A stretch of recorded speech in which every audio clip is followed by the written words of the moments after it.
भारत माता की। भारत माता की। मध्य प्रदेश के गवर्नर श्री मंगूभाई पटेल,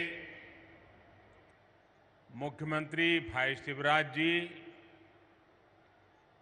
केंद्रीय मंत्रिमंडल के मेरे सहयोगीगण, पंचायती राज मंत्रालय का नेतृत्व कर रहे भाई गिरिराज जी, विधायकगण, सांसदगण, अन्य सभी महानुभाव और बड़ी संख्या में यहां पधारे मेरे प्यारे भाइयों और बहनों, रीवा की इस ऐतिहासिक धरती से मैं मां विंध्यवासिनी को प्रणाम करता हूं। ये धरती शूरवीरों की है, देश के लिए मर मिटने वालों की है।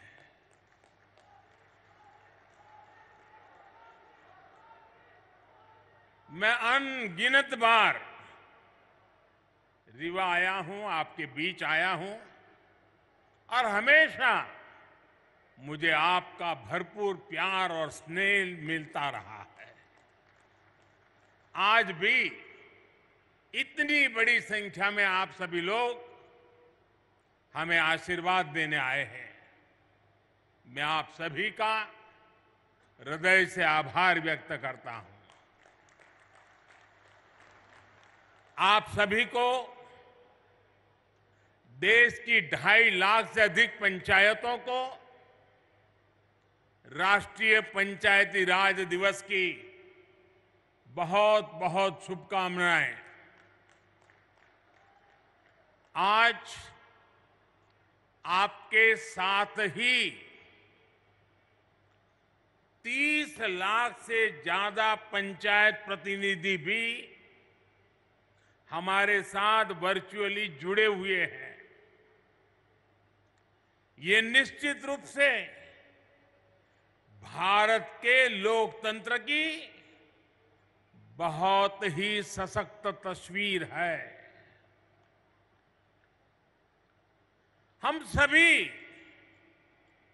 जनता के प्रतिनिधि हैं। हम सभी इस देश के लिए, इस लोकतंत्र के लिए समर्पित है।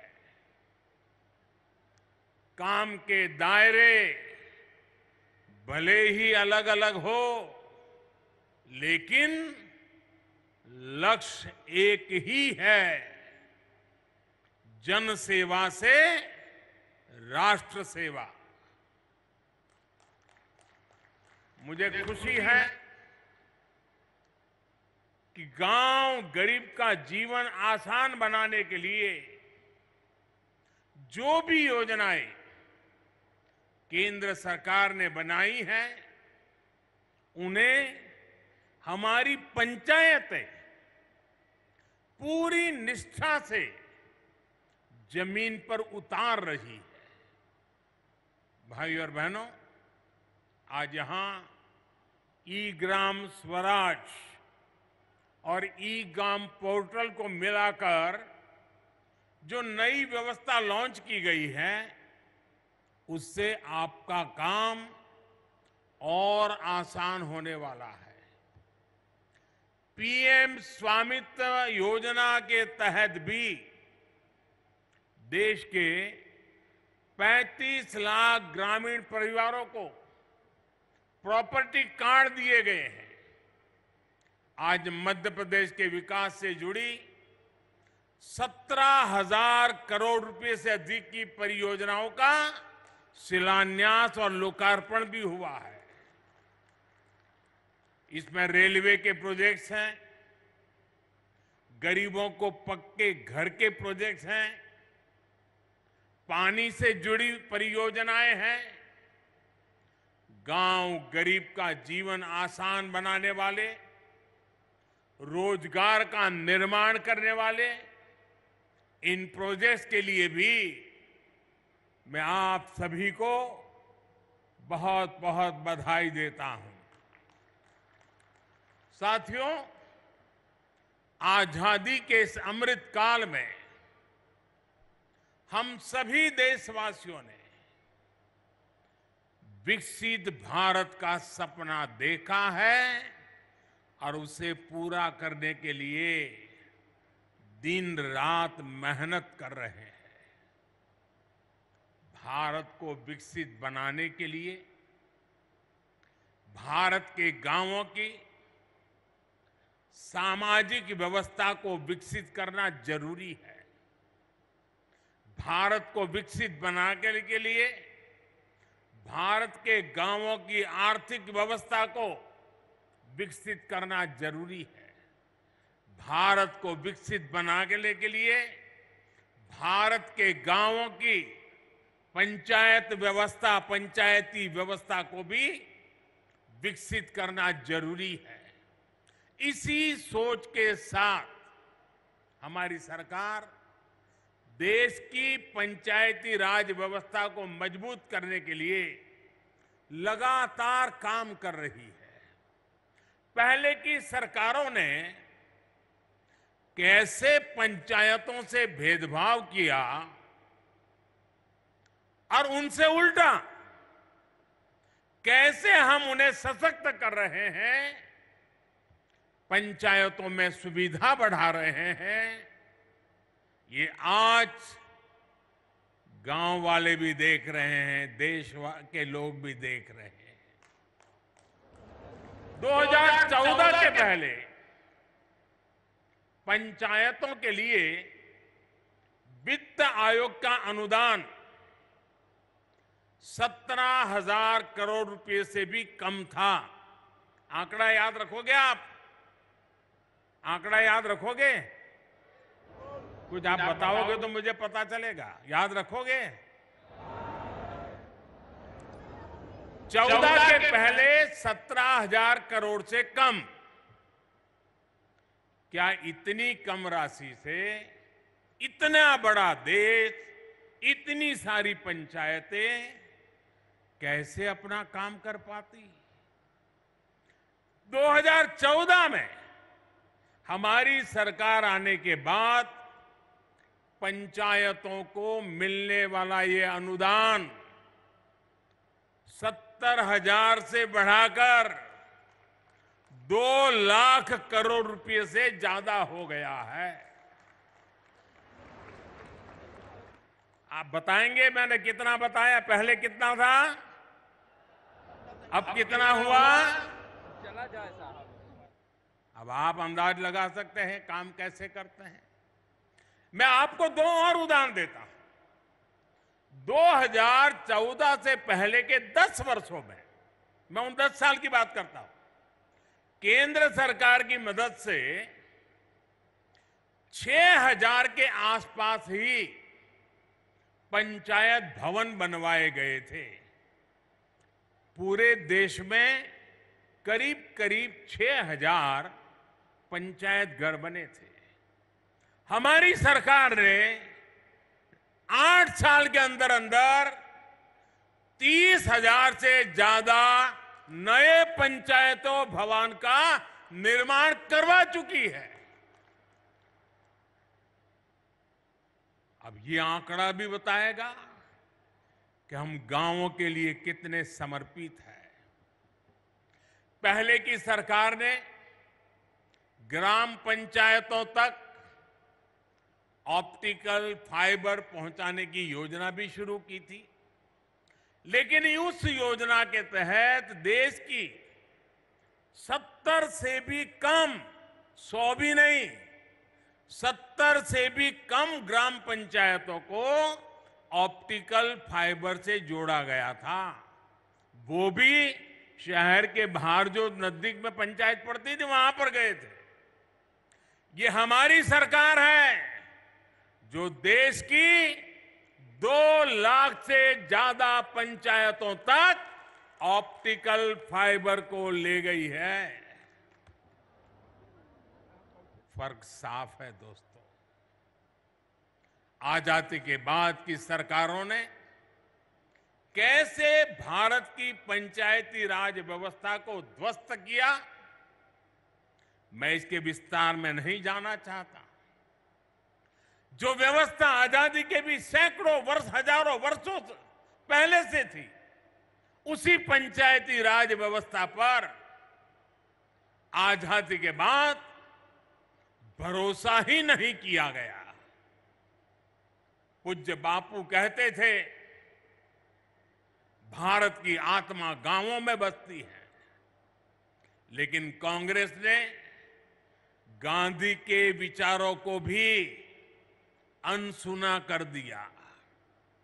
90 के दशक में पंचायती राज के नाम पर खानापूर्ति जरूर की गई, लेकिन फिर भी पंचायतों की तरफ वो ध्यान नहीं दिया गया जिसकी जरूरत थी। साथियों, 2014 के बाद से देश ने अपनी पंचायतों के सशक्तिकरण का बीड़ा उठाया है और आज इसके परिणाम नजर आ रहे हैं। आज भारत की पंचायतें गांवों के विकास की प्राणवायु बनकर उभर रही है। ग्राम पंचायतें गांव की आवश्यकता के अनुसार गांव का विकास करें, इसके लिए ग्राम पंचायत विकास योजना बनाकर काम किया जा रहा है।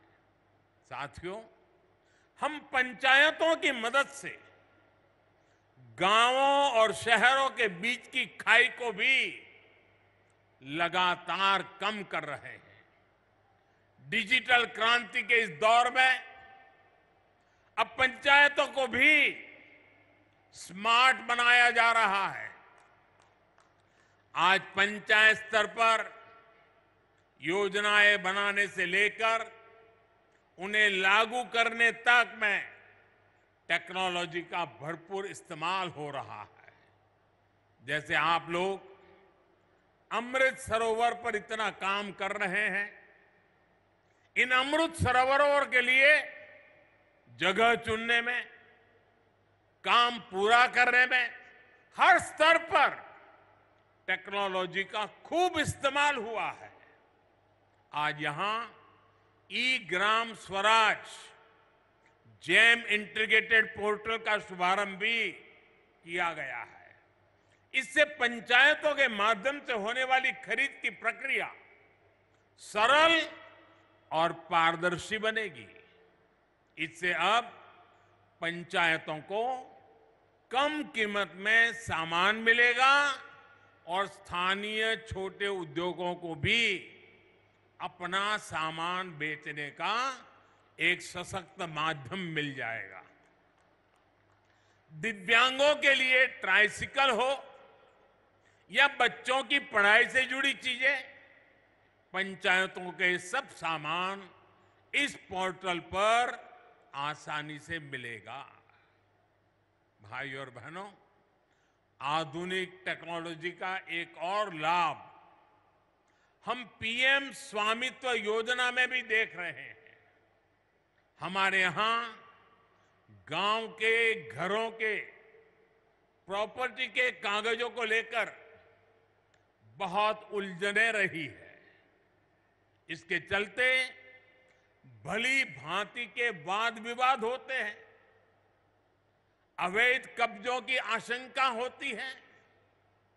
पीएम स्वामित्व योजना से अब ये सारी स्थितियां बदल रही है।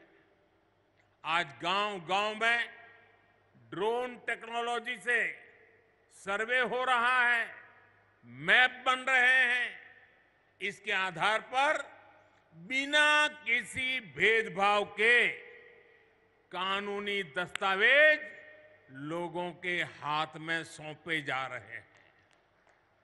अभी तक देश भर में 75,000 गांवों में प्रॉपर्टी कार्ड देने का कार्य पूरा हो चुका है और मुझे खुशी है कि मध्य प्रदेश की सरकार इसमें बहुत बेहतरीन काम कर रही है।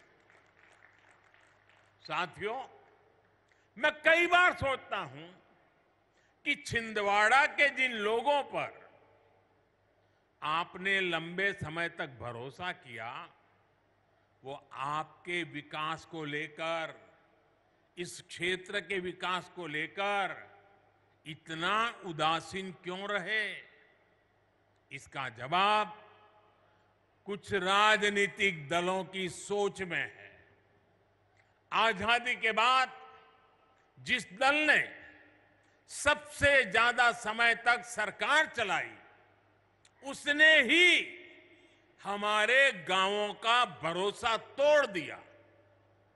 गांव में रहने वाले लोग, गांव के स्कूल, गांव की सड़कें, गांव की बिजली, गांव में भंडारण के स्थान, गांव की अर्थव्यवस्था, कांग्रेस शासन के दौरान सबको सरकारी प्राथमिकताओं में सबसे निचले पायदान पर रखा गया। भाइयों और बहनों, देश की आधी से ज्यादा आबादी जिन गांवों में रहती है, उन गांवों के साथ इस तरह सौतेला व्यवहार करके देश आगे नहीं बढ़ सकता। इसलिए 2014 के बाद जब आपने हमें सेवा का अवसर दिया, तो हम गांव की अर्थव्यवस्था को, गांव में सुविधाओं को, गांव के लोगों के हितों को सर्वोच्च प्राथमिकता में ले आए हैं। उज्ज्वला योजना के तहत जो 10 करोड़ गैस कनेक्शन मिले, वो गांव के लोगों को ही तो मिले हैं। हमारी सरकार में गरीबों के जो देश भर में 4.25 करोड़ से भी अधिक घर बने हैं, उसमें से 3 करोड़ से अधिक घर गांव में ही तो बने हैं। और इसमें भी बड़ी बात यह है कि इन ज्यादातर घरों में मालिकाना हक हमारी बहनों, बेटियों, माताओं का भी है। हमारे यहां एक ऐसी ट्रेडिशन चली, घर हो तो पुरुष के नाम पर, दुकान हो पुरुष के नाम पर, गाड़ी हो पुरुष के नाम पर, खेत हो पुरुष के नाम पर, महिलाओं के नाम पर कुछ होता ही नहीं था। हमने ये रिवाज बदला है और मालिकाना हक हमारी माताएं, बहनें, बेटियां बने। साथियों, भाजपा की सरकार ने देश की करोड़ों महिलाओं को घर की मालकिन बनाया है। और आप जानते हैं, आज के समय में पीएम आवास का हर घर लाख रुपए से भी ज्यादा कीमत का होता है। यानी भाजपा ने देश में करोड़ों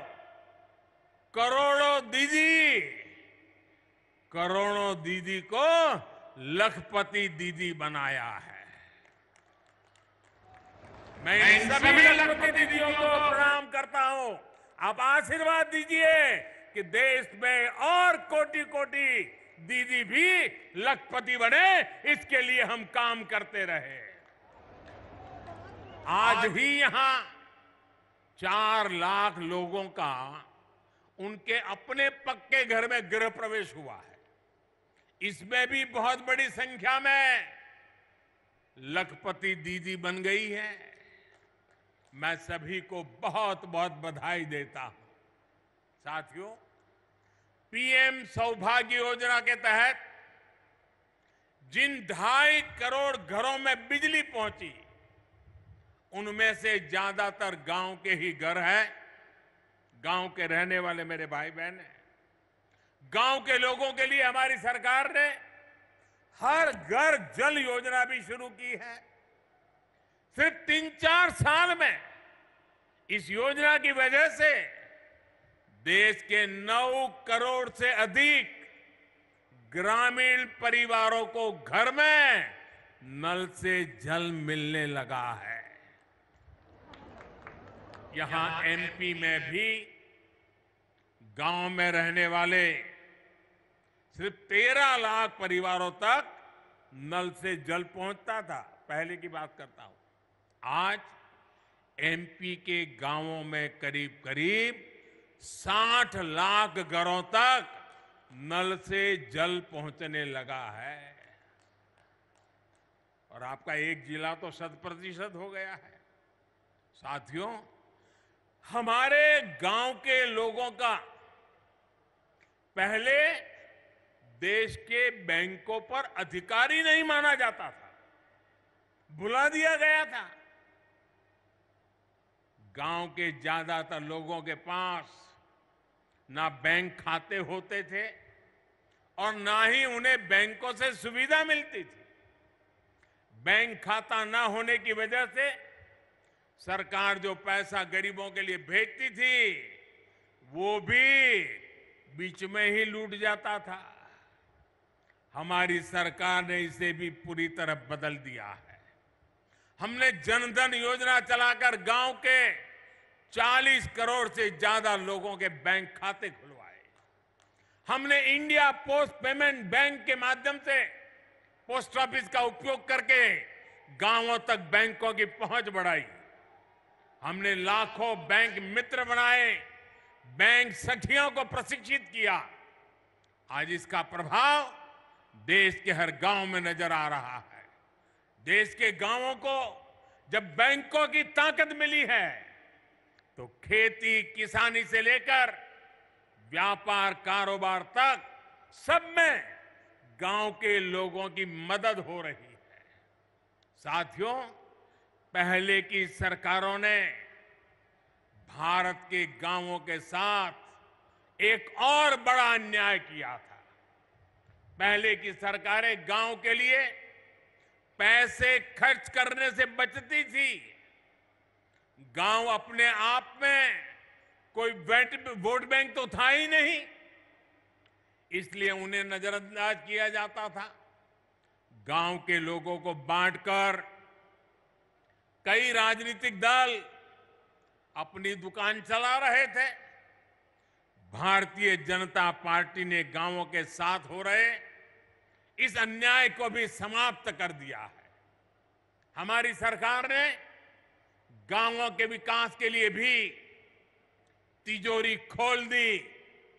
आप देखिए, हर घर जल योजना पर 3.5 लाख करोड़ रुपए से ज्यादा खर्च किया जा रहा है। पीएम आवास योजना पर भी लाखों करोड़ रुपए खर्च किए जा रहे हैं। दशकों से अधिक अधूरी पड़ी सिंचाई परियोजनाओं को पूरा करने के लिए 1 लाख करोड़ रुपए खर्च किए जा रहे हैं। पीएम ग्रामीण सड़क योजना पर भी हजारों करोड़ रुपए खर्च किए जा रहे हैं। पीएम किसान सम्मान निधि के तहत भी सरकार ने करीब 2.5 लाख करोड़ रुपए सीधे किसानों के बैंक खातों में भेजे हैं। यहां एमपी के लगभग 90 लाख किसानों को भी 18,500 करोड़ रुपए इस योजना के तहत मिले हैं। इस निधि से रीवा के किसानों को भी करीब 500 करोड़ रुपया मिले हैं। हमारी सरकार ने जो एमएसपी बढ़ाई है उससे भी गांवों में हजारों करोड़ रुपए अतिरिक्त पहुंचे हैं।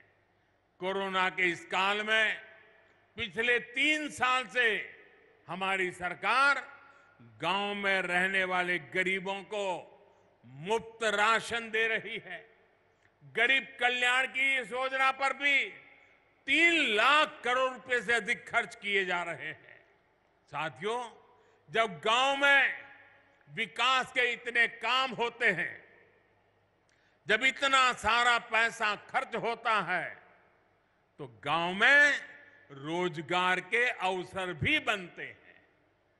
गांव में रोजगार, स्वरोजगार को गति देने के लिए, गांव के लोगों को गांव में ही काम देने के लिए केंद्र सरकार मुद्रा योजना भी चला रही है। मुद्रा योजना के तहत लोगों को बीते वर्षों में 24 लाख करोड़ रुपए की मदद दी गई है। इससे गांवों में भी करोड़ों लोगों ने अपना रोजगार शुरू किया है। मुद्रा योजना की बहुत बड़ी लाभार्थी भी हमारी बहनें हैं, बेटियां हैं, माताएं हैं। हमारी सरकार की योजनाएं किस तरह गांव में महिला सशक्तिकरण कर रही है, गांव में महिलाओं को आर्थिक रूप से सशक्त कर रही है, उसकी चर्चा आज हर तरफ है। बीते 9 साल में 9 करोड़ महिलाएं सेल्फ हेल्प ग्रुप में शामिल हुई है। यहां मध्य प्रदेश में भी 50 लाख से ज्यादा महिलाएं स्वयं सहायता समूहों से जुड़ी है। हमारी सरकार में हर स्वयं सहायता समूह को बिना बैंक गारंटी 20 लाख रुपए तक का ऋण दिया जा रहा है। कितने ही लघु उद्योगों की कमान अब महिलाएं ही संभाल रही है। यहां तो राज्य सरकार ने हर जिले में दीदी कैफे भी बनाया है। पिछले पंचायत चुनावों में सेल्फ हेल्प ग्रुप से जुड़ी करीब 17,000 बहनें पंचायत प्रतिनिधि के तौर पर चुनी गई है।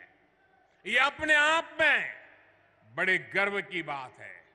मैं मध्य प्रदेश की नारी शक्ति को इसके लिए फिर एक बार बहुत बहुत बधाई देता हूं।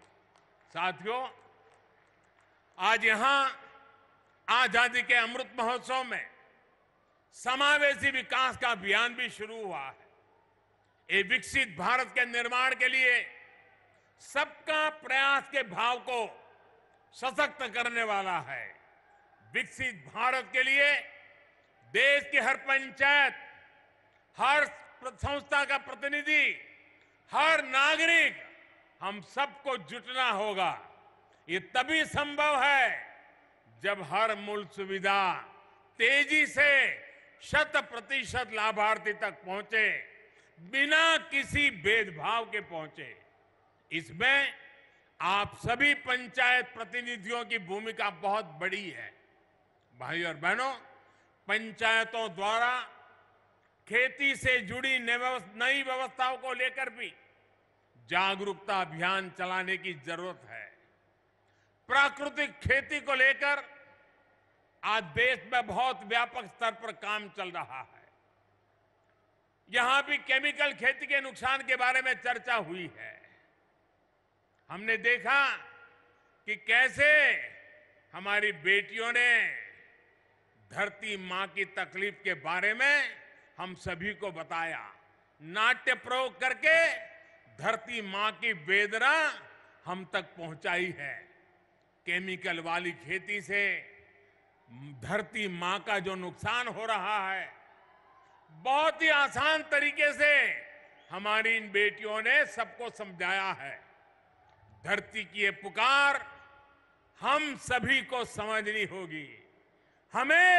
हमें हमारी मां को मारने का हक नहीं है। ये धरती हमारी मां है, उस मां को मारने का हमें अधिकार नहीं है।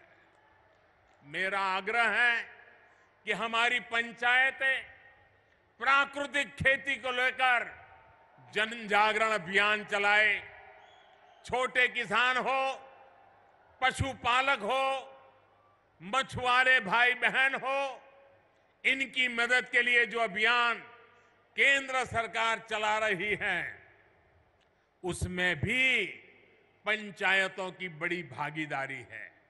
जब आप विकास से जुड़ी हर गतिविधि से जुड़ेंगे तो राष्ट्र के सामूहिक प्रयासों को बल मिलेगा।